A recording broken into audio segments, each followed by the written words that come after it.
Hello everyone. In this video, we will tackle the XOR Queries of Subarray problem. This is a classic coding interview question that tests your understanding of bitwise operations and prefix array techniques.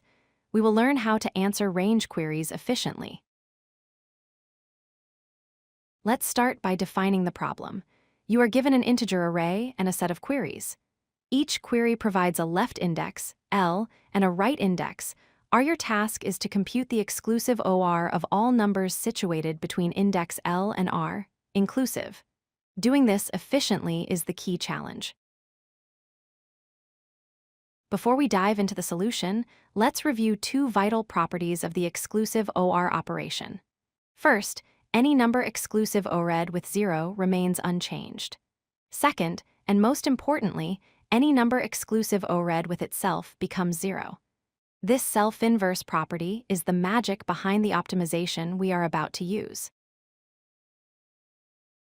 A common first approach is to use a loop. For every single query, you iterate from L to R and compute the XOR sum. While this works, it is very slow. If you have many queries and a large array, the time complexity becomes proportional to n times q, which will likely result in a time limit exceeded error. To optimize this, we introduce the prefix XOR array. Let's define an array P, where the element at index I stores the cumulative exclusive OR of the original array from index 0 up to index I. This allows us to pre-compute information about the array. Building this prefix array is straightforward. The first element is just the first element of the original array. For every subsequent element at index I, we take the previous prefix value at I-1 and exclusive OR it with the current array element. This takes linear time, or O of n. Now, how does this help us find the XOR of a range from L to R? The prefix value at R contains the XOR sum from 0 to R. The prefix value at L-1 contains the XOR sum from 0 to L-1.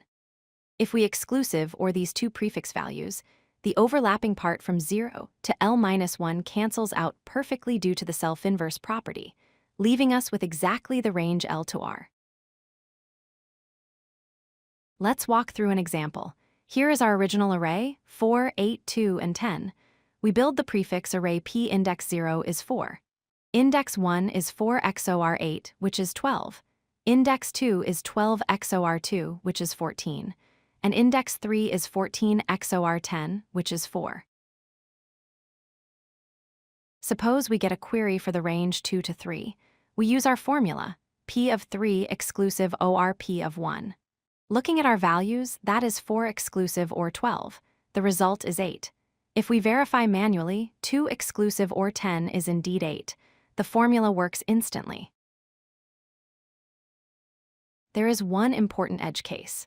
If the query starts at index 0, meaning L equals 0, we cannot access P of L-1 because that would be index -1.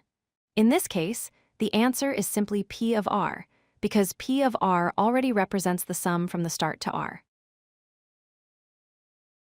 Let's analyze the efficiency. Constructing the prefix array takes O of n time. Once built, answering each query takes O of 1 time, which is constant. So for Q queries, the total time complexity is O of n plus Q. The space complexity is O of n to store the prefix array. To summarize, looping for every query is too slow. By precomputing a prefix XOR array, we can answer range queries in constant time. Remember the self-inverse property of exclusive OR and always handle the L equals 0 edge case separately in your code. If you like this video, hit that like button and don't forget to subscribe. Visit codelucky.com for more such useful content.